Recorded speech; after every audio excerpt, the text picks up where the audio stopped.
afternoon and welcome to your 4 to 5. I'm Maddie Gardner, joined by Tahisha Moise and Christian Morgan today. We are here to connect you with the community, so we are live streaming right now on our Facebook page, WFMY News 2. Please use our hashtag 4 to 5 so we can see what you are saying. All right, let's take a look at the latest with coronavirus in our state. North Carolina is currently dealing with more than 3,200 cases of coronavirus and more than 40 deaths. Now, we get these numbers from the State Department of Health, but let's take a look at how it's impacting some of our local areas here in the Triad. Guilford County has 119 cases, 5 deaths. Forsyth County, 106 cases, 2 deaths. Randolph County, 35 cases, 1 death. Davie County, 20 cases, 2 deaths. Rockingham County, 8 cases, 1 death. Davidson County, 70 cases, 1 death. As we move into some of our other counties, Alamance County has 24 cases, Surrey, 10, Stokes, 8, and Yadkin County, 9 cases. I expect to sign an executive order this week for our Department of Health and Human Services to help fast-track child care for doctors, nurses, and other healthcare workers, and to make more hospital bed space quickly available. I'm also glad to announce financial assistance. Again, we report our numbers from the State Department of Health and CDC local health officials. Now, the North Carolina Department of Health has completed more than 41,000 tests. Other states are also rushing to complete their testing as fast as possible, and it's now creating a backlog of testing. Labs like LabCorp say their results are taking about 4 to 5 days to return. Quest Diagnostics says their company is working to clear 80,000 tests from backlog. That's half of what their backlog was about 2 weeks ago. Both LabCorp and Quest Diagnostics say they can complete up to 35,000 tests per day. When it comes down to lab testing, turnaround time is PPE.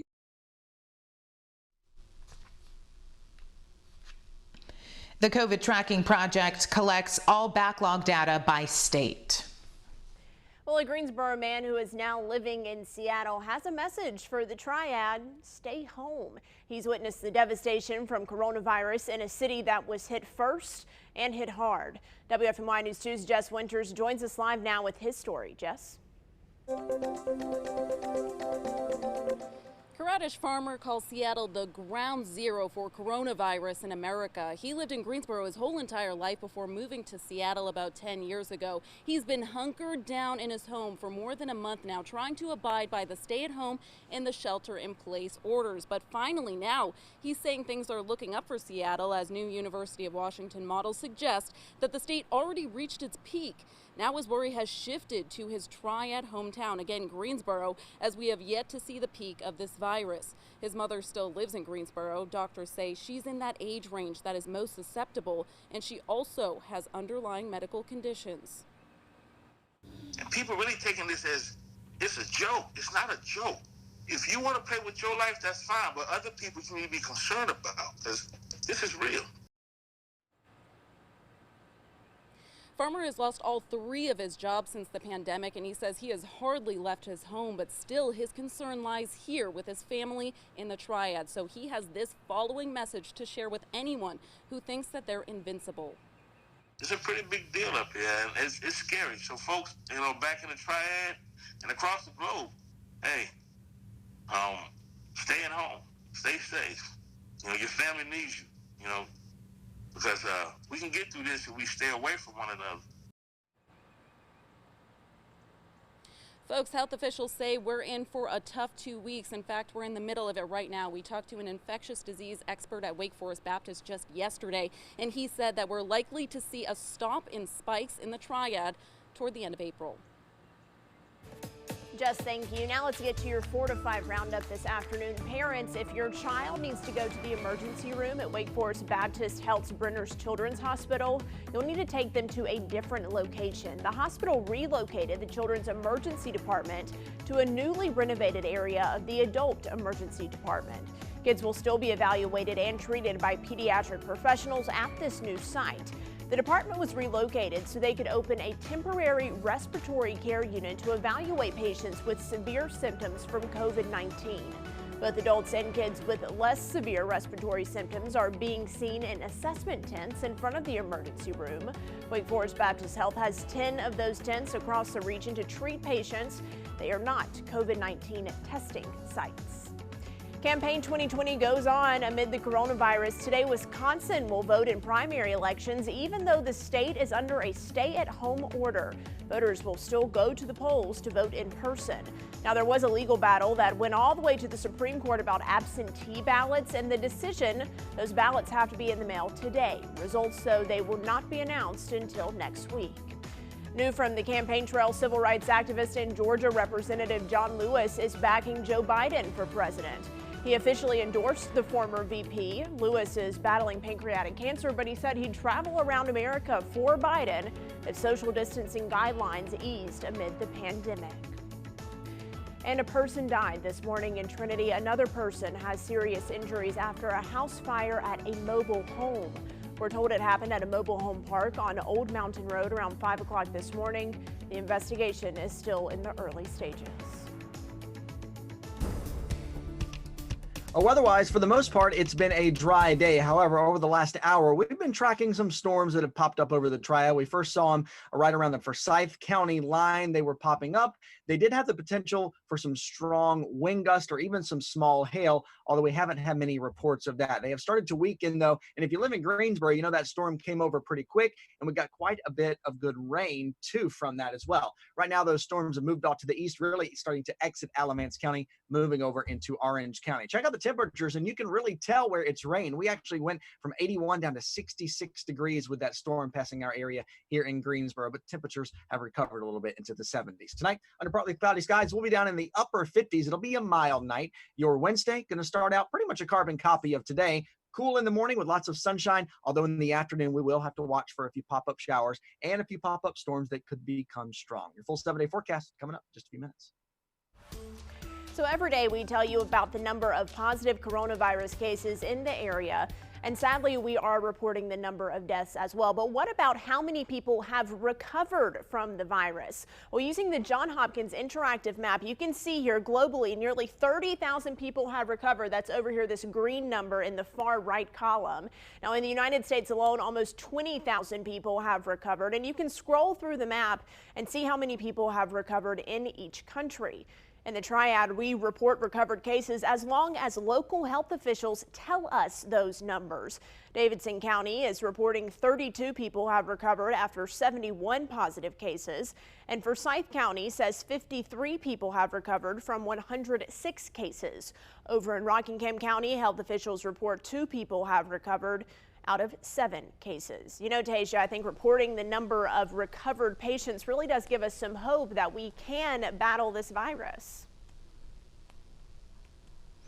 Yeah, definitely put it into perspective when you hear of the recovered cases, especially in those other countries that have been dealing with coronavirus for a lot longer than we have. The hope here locally in the Triad moving forward is that our local health departments will start releasing that information more locally, because we can only report what we are given. But again, good news from those other countries as we hear recoveries on the rise. Yeah, absolutely. And we know that researchers are learning more each and every day about COVID-19, how we can battle it, and hopefully soon we'll have a treatment for that. In the meantime, again, that map, you can find it on Johns Hopkins University and Medicine's website. Just look for the interactive COVID-19 map. We'll be right back.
We are waiting on federal stimulus checks to hit our bank accounts, but there are some people who will not be receiving any money from the government. The idea is that anyone who earns less than $75,000 a year will get a $1,200 check. And when it comes to couples who earn less than $150,000, they will get a $2,400 check. Parents can get up to $500 per child who is under the age of 17. But here's the thing, college students and kids older than 16 won't get a check. Someone who is claimed as a dependent cannot get a check for themselves, and there's some legislation being discussed right now that could change that, but it stands for now. That means if you support someone older than 17, like maybe a parent or someone with a disability, even if they're a dependent, you won't get an additional sum for them. People who are on Social Security are eligible for a stimulus check, but if that person is claimed as a dependent by someone else, they won't get a check. That's really the key, being claimed as a dependent. Now, if you owe past child support, you may not get the full sum, but for that to happen, the state would have to report it to the federal government. If you do not have a Social Security number, you won't get a check.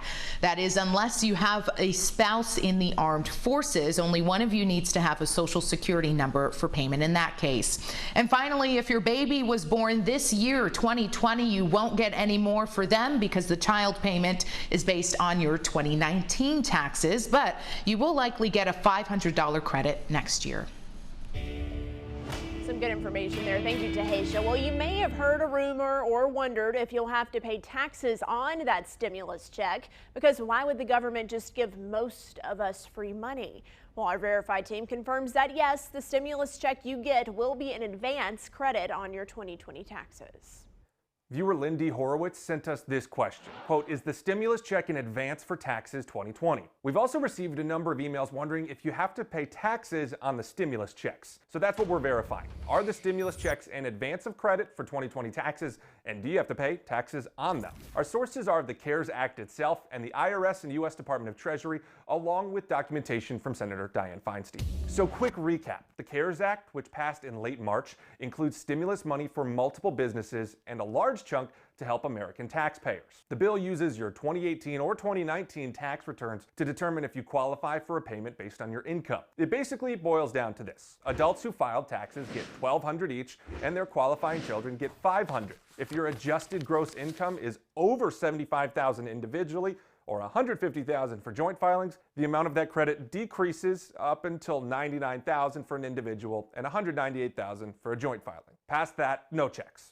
Okay, so those are the numbers. The big question though, are we gonna have to pay that back? No. The Act itself calls these a quote, advance refund. That's a tax credit they're paying you now.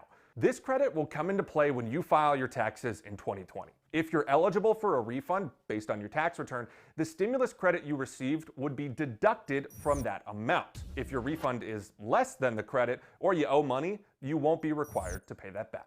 So yes, we can verify the checks are an advance credit on our 2020 taxes. The government is essentially giving us refunds for the taxes we will pay in 2020.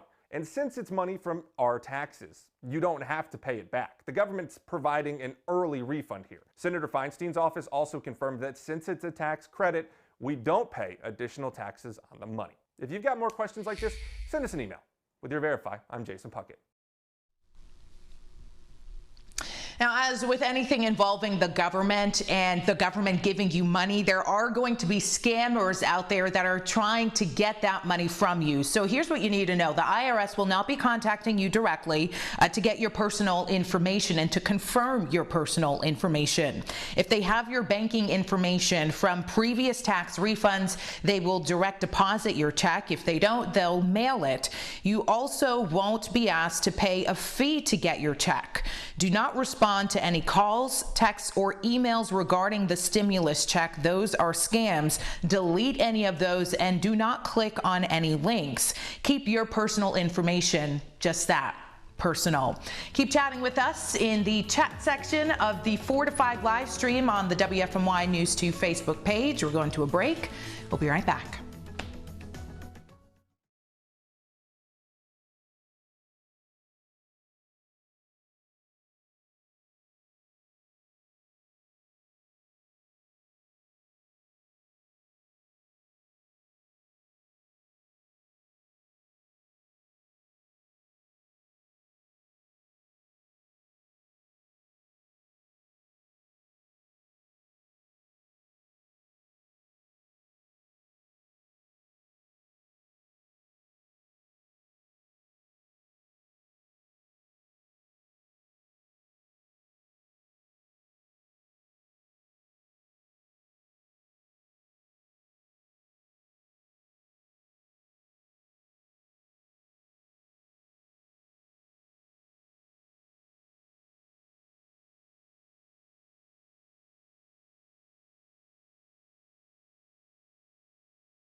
Welcome back to your 4 to 5. And it's something that all of us are doing, trying to make our normal routines in a time that's not so normal right now. In fact, we've had to cancel going to concerts or music events, but we've also had to change the way that we teach music as well. Today, I met a couple who has a reason to not let your chops get rusty, and they've also figured out a way to let the music play on.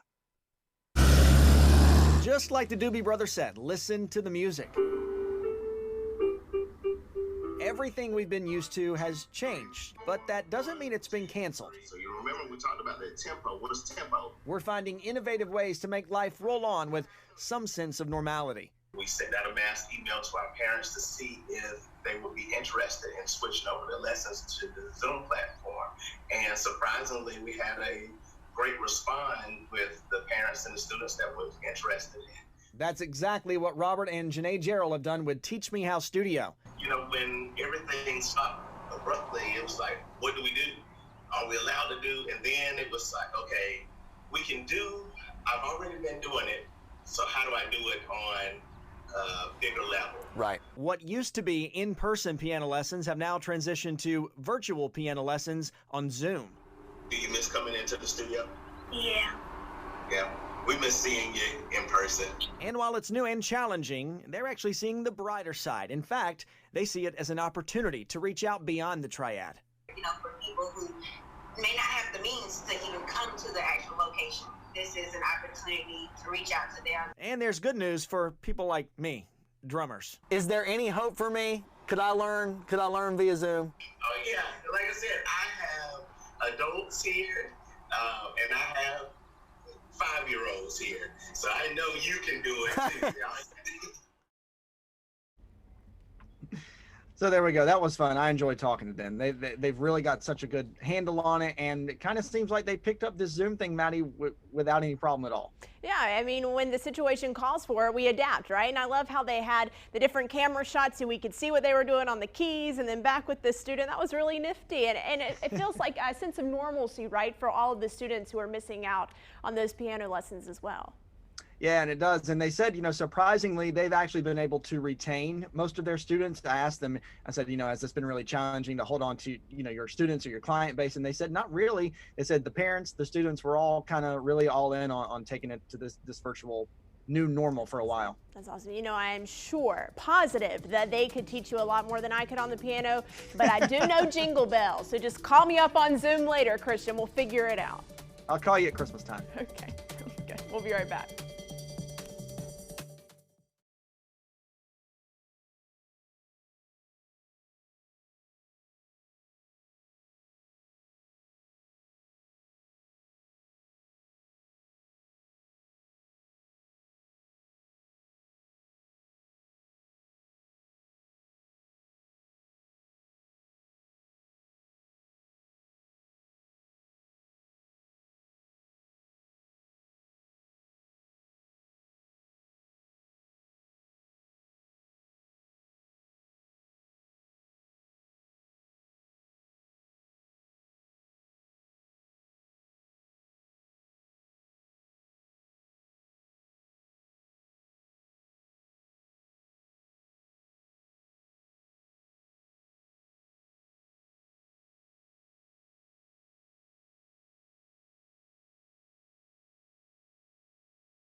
The coronavirus has many of us stuck at home trying to figure out how we are going to occupy our time. Well, the arts and culture community here in Greensboro wants you to know that they are still around. I found a great way for us to stay plugged in on what's happening in the community a different way, virtually.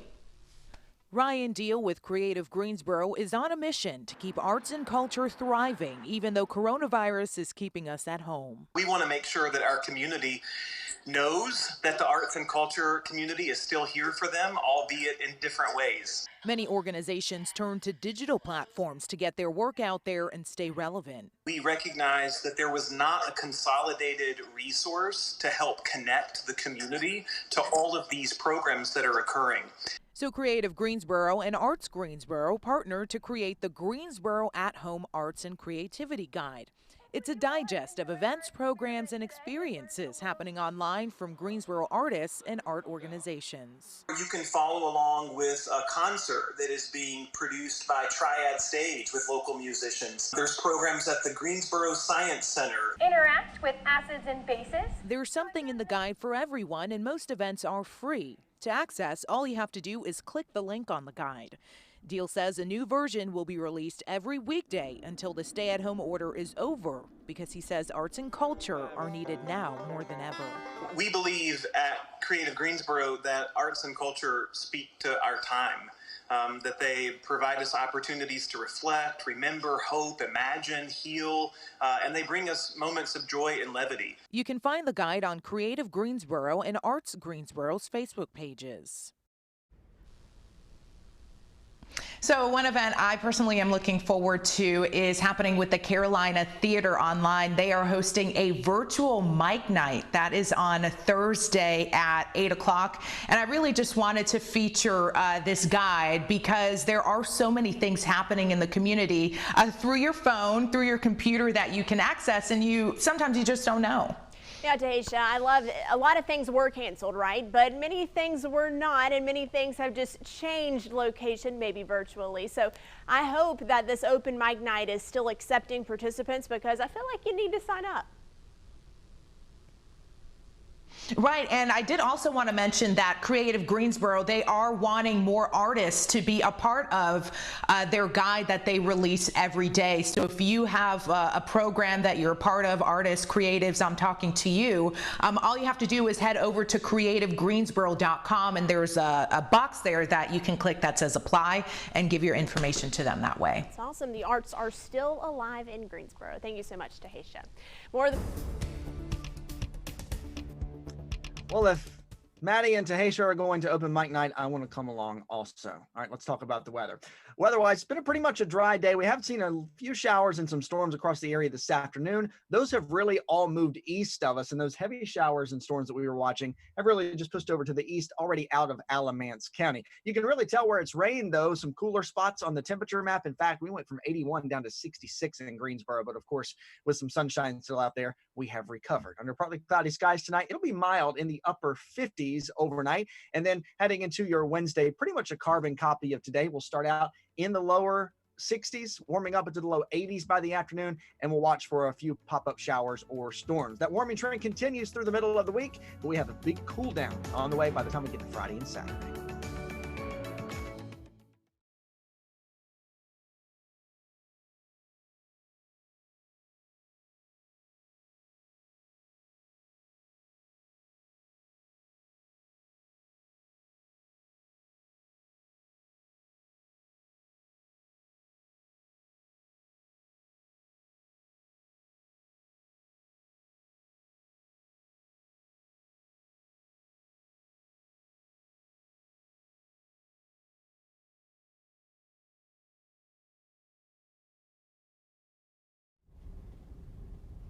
Hello. Ice cold milk and an Oreo cookie, they forever go together.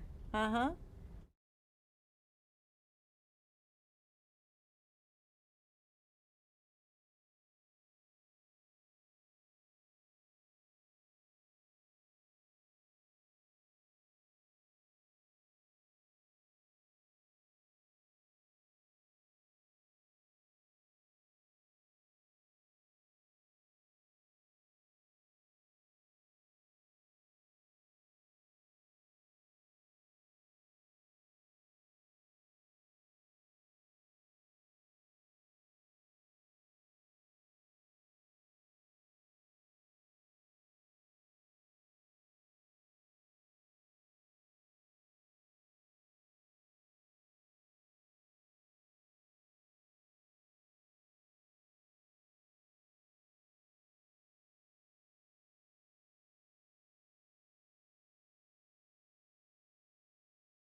Good afternoon and welcome back to your 4 to 5. I'm Maddie Gardner here with Christian Morgan and Tahisha Moyes, both working from home this afternoon, but very much still connected with us and with you. We are live streaming on Facebook right now, and we encourage you to jump on the Facebook page and be a part of our chat. Just use our hashtag 4 to 5. All right, let's start off by checking in with Tahisha. Right. We are more than a week into North Carolina's stay-at-home order, so let's continue following up on that. I want to make sure that I am giving you all of the proper information that you need to know. So you may have also heard about that story coming out of the Bronx Zoo. There was the tiger who also contracted coronavirus, and now a lot of people are wondering, do I have to worry about my pet at home contracting the coronavirus as well? Are pets capable of getting coronavirus from their humans? So researchers say that dogs and cats have been able to carry previous strands of the virus, so it's no surprise that they can get this new strand. However, research does not prove that the new strand is typically transmitted from human to animal. Researchers with Texas A&M say it's best to just remain cautious and keep sanitizing surfaces as you have been. In the meantime, they're investigating whether a dog or cat can transmit viruses to their owners. We don't think that's the case. All of the evidence points to it's not the case, but it's not for sure yet. So we have to be super, super careful and take the utmost precautions just not to allow that to become a problem in your household. So here's some things you at home can do. Wash your hands before and after petting your pet. And it doesn't hurt to wear a mask around them if you leave home often. In the meantime, a Southern California county is now requiring all of their residents to cover their faces when leaving home. Riverside became the first county in that state to do so. The order is to prevent the spread of the virus before hospitals become overwhelmed with an anticipated surge of patients. LA and counties in the San Francisco Bay Area followed suit, urging residents to cover their mouths and noses. And San Diego County ordered all essential workers to wear masks. California has more than 15,000 confirmed cases and at least 320 deaths. Well, if you are wearing a mask, the CDC says you need to make sure you are wearing it properly so it can do what it's supposed to do. Take a look at this graphic here that they released. The mask needs to be snug fitting to the sides of your face and cover both your nose and your chin. It can be secured using ties or ear loops and should include multiple layers of fabric. If you make a no-sew mask with a bandana or a piece of cloth, the CDC says you should cut out a coffee filter and place it in the center of the folded bandana just for some more protection. Be sure to wash that mask regularly in the washing machine. The CDC says masks should not be placed on anyone younger than 2 or anybody who has trouble breathing. Well, the World Health Organization is now commenting on the state of the world's nurses during the coronavirus pandemic. The report shows that there are less than 28 million nurses worldwide. Yeah, and those nursing numbers increased by more than 4 million from 2013 to 2018, but the world is still short nearly 6 million nurses. There are large gaps of nurse care in Africa, Southeast Asia, and parts of Latin America. The report also shows most nurses are reaching retirement age. 1 out of 6 of the world's nurses are expected to retire here in the next 10 years. Now, nurses and those in healthcare are just some of what we call essential workers. And I wanted to check in on essential workers today. So I asked them on my Facebook page, I said, how are you feeling about your work situation currently? Gabriella Joy writes here, I'll be honest, a little overwhelmed and stressed, but with the workload here in New York City. But I am so glad that I can still help others through this trying time. Gabriella is an EMT worker in the Rockland County area there in New York. Tanya Green writes here, I'm glad to be working, but I'm still concerned that people are not staying home. It puts us at so much more of a risk catching the virus. People, please stay at home. Vicky writes, grateful to still be able to work, taking extra safety precautions. And Tina writes, I'm happy my employer has been able to have some work from home while the ones of us in the office have been spread out for social distancing. And Amy writes here, still concerned about picking this up from customers and unknowingly bringing it home or giving it to my mom. And I know that is a big concern for a lot of retail workers that I read through their comments on my Facebook page. Some of them that are considered essential workers, Maddie, you know, they have to go to the grocery store and stock those shelves, and they're worried about other customers maybe bringing it in, and then they're bringing that home as well. Absolutely, Tahisha. Of course, we thank them for being essential and for going to work during this time. I do definitely think if you're ever uncomfortable with anything, it should be a conversation with your employer, and you should be comfortable being able to say, listen, I'm a little bit worried about this area. What are my options here? But I understand that for so many people, you have to work during this time. Right. All right, Tahisha, thank you so much. Let's see what's going on in your 4 to 5 roundup this afternoon. And we'll start here in Guilford County. United Healthcare of North Carolina is helping feed families. The staff is providing 6,000 meals each week over the next 7 weeks. The cafeteria at United Healthcare Greensboro is preparing those meals for anyone in Guilford County. The menu will change daily, but it might include items like chicken parmesan, seasoned rice and carrots, or sandwiches for lunch. Well, Lady Gaga raised $35 million to fight coronavirus with the advocacy group Global Citizen. She's holding a One World Together at Home concert as part of this initiative. Gaga says the money will help fund protective gear for health workers, improve lab capacities, and fund research for a vaccine. It airs on April 18th at 8 p.m. on all major networks, including right here on CBS. Elton John, John Legend, Lizzo, and many more are performing. Well, officers in Crowley, Louisiana startled people with a new way of identifying the curfew time. The police department used the siren from the movie Purge to let people know that curfew was starting. Now, this upset a lot of people, and it forced the sheriff's office to clarify on social media that they were not the department responsible. Take a listen.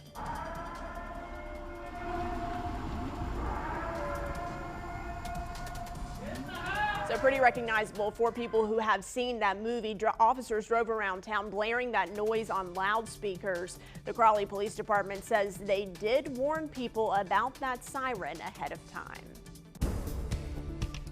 And weather-wise outside, we've been tracking a few storms across the area this afternoon. Some of them did have some downpours and even some strong winds, but they are all moving away from us, and the sunshine is back. Check it out on our weather stem camera. You can see all across the Triad, sun is back out and shining bright. And that will continue actually a little bit more warming before we start to cool down tonight. Here's the setup. That front, it's kind of installed to our north. It will continue to lift north. Meanwhile, high pressure down to our south will continue us on our warming trend over the next couple of days. And with daytime heating, we do have the chance for a few pop-up storms each afternoon.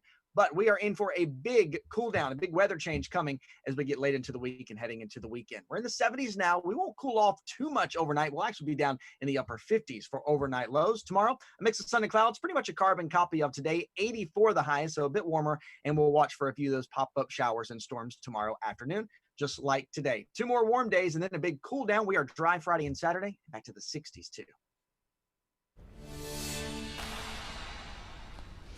Well, would you look at this? 3 different face coverings. Mine was made by Mom. Maddie, she's got a dollar store mask. And Tahisha, she's using a scarf. I like the looks of all of it, ladies.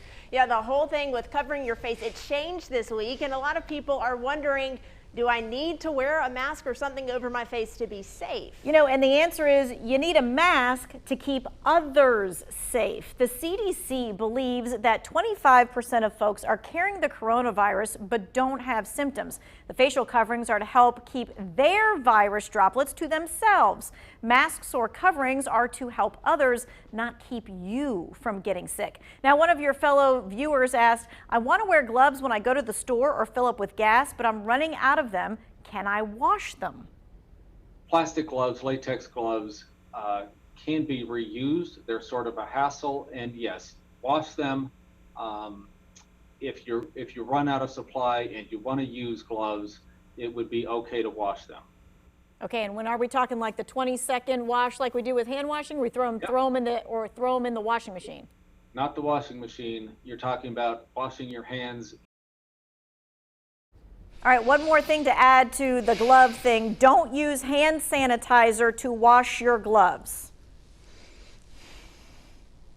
Yeah, I had to take this off. Hard to breathe. But I am guessing that the sanitizer rubs away at the gloves, making them not have the same protection. Yeah, that's part of it. Hand sanitizer is for your hands, not for your gloves. So just do the old happy birthday 2 times with the soap thing if you want to wash those gloves and reuse them. Hey, we're talking about more of your questions, and we're taking them to the experts. Today, we're talking to Heather Black. She is the statewide director for the 211 coronavirus hotline. Today at 5:30, you can text her your questions at 336-379-5775. You can ask how you should report businesses or people who aren't social distancing. So again, this is today. The 211 coronavirus hotline director is here with us, and you can ask all kinds of things from like food assistance to what happens if you're behind on rent to, again, do you tattletale on those social distancing folks?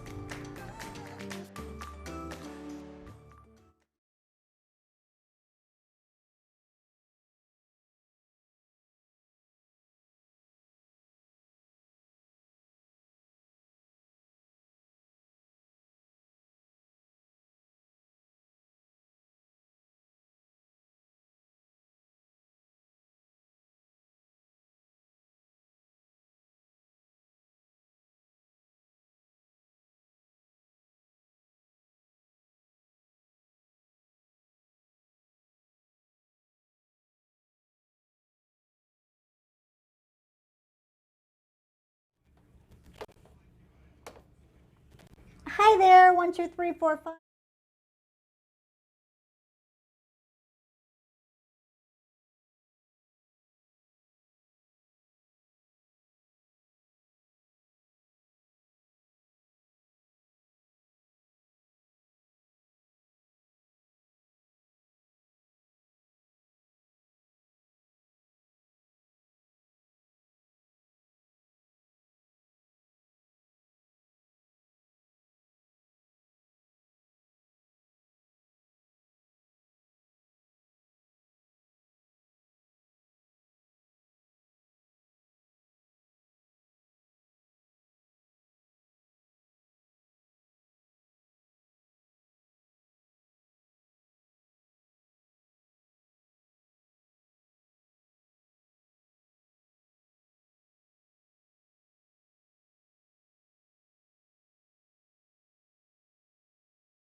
So Easter, of course, is this Sunday, and celebrations are going to look very different amid the COVID-19 outbreak. According to WalletHub, 68% of Americans who observe Easter say the virus will affect their holiday spending.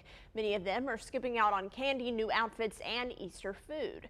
As for church services, most said they'd like to go if it's open. And the Prime Minister of New Zealand is making sure that kids know the Easter Bunny and Tooth Fairy are able to work during the COVID-19 pandemic. She said they are both essential workers and could still carry out all of their duties. Now, New Zealand has restrictions in place to curb the virus and reported the lowest number of new infections on Monday with only 67 additional cases. That's the lowest in 5 days. The country has just more than 1,000 cases and 1 death. All right, let's talk about Easter in our community, why don't we? Because the city of Greensboro is giving parents and their kids a chance to have an Easter egg hunt while also practicing social distancing. Take a look. Get your eggs, please. Normally, this is the time of year where kids across the Triad are collecting plastic eggs filled with candy and surprises. Our other babies are getting the candy. But in a year with stay-at-home orders and social distancing, even the Easter Bunny has to work from home. We'll be placing virtual eggs online at different facilities, and individuals can go to look and find those eggs. April 6th through the 10th, Greensboro Parks and Rec will be posting virtual egg hunts on their Facebook page. I'm about to do an Easter egg hunt on the computer. I'm so excited! My son Lincoln tried his hand at these virtual egg hunts. There are 10 Easter eggs in this picture right here. I see all of them. All of them? Well, let's count them together. 1, 2, 3, 4, 5, 6, 7, 8. 2 more.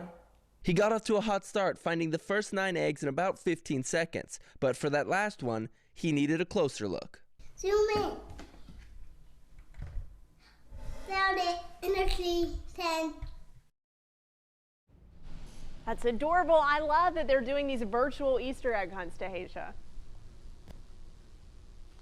Now, I could just watch Lincoln just search for the Easter egg hunts just all day long because he's so cute. But really, I think this is a great opportunity, you know, hearing how the city of Greensboro and other cities across the Triad are really embracing virtual, because if you aren't virtual, you aren't relevant, right? Not in the condition we're in right now. So I'm glad that people aren't having to miss out on their favorite conditions, or their traditions, I should say, just because of the conditions we are in right now. You know, so much of our lives have changed because of the virus. People are forming new habits, maybe taking up some new hobbies, even lifestyle changes. So I was curious to see what's different in your life, and what do you think is going to stick around even after the outbreak? Christina Cromwell posted on my Facebook page, excessive cleaning, walking every day, talking on the phone to my mom 1 to 3 times each day.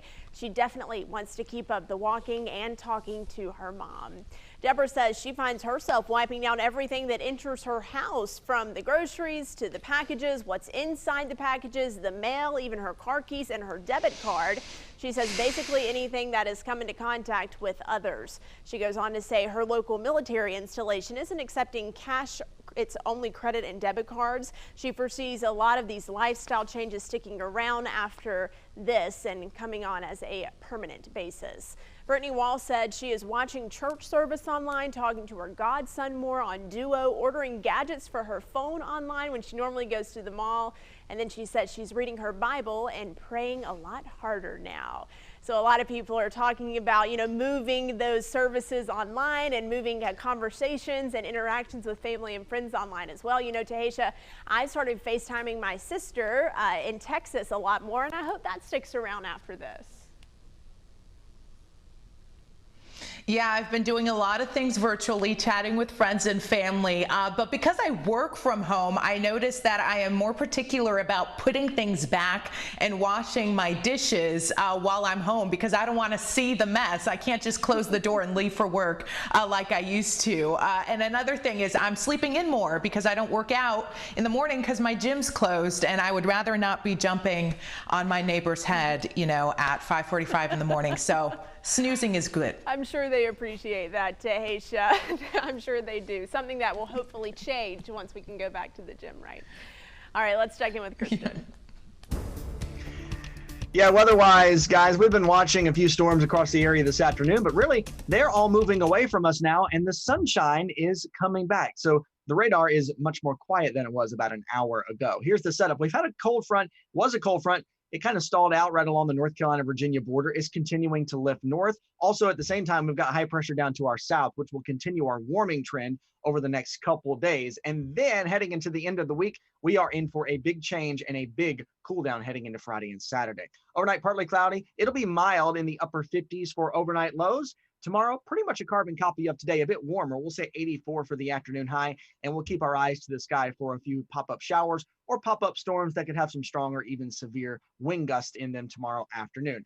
Then big changes are on the way. We are dry Friday and Saturday, back to the 60s for afternoon highs. Coming up on WFMY News 2 at 5, a Triad mother's heartbreaking story. She went into labor in the ICU, then was separated from her newborn for a week. She also tested positive for coronavirus. Her baby tested as well, but she doesn't know if her baby girl has it. Their story coming up at 5.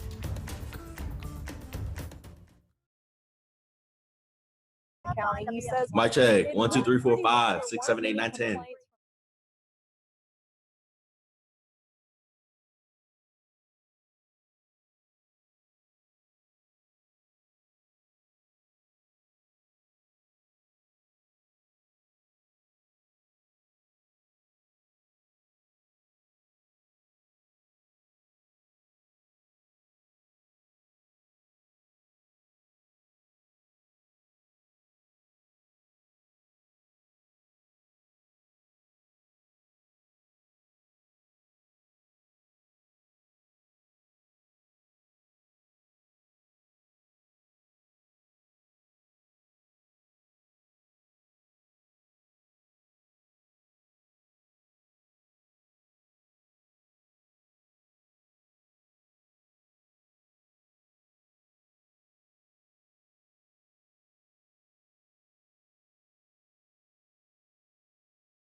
Welcome back to your 4 to 5. Let's check in now with digital expert Jalen Gilkey reporting from home, taking a look at what you are saying in the comments section of our stream.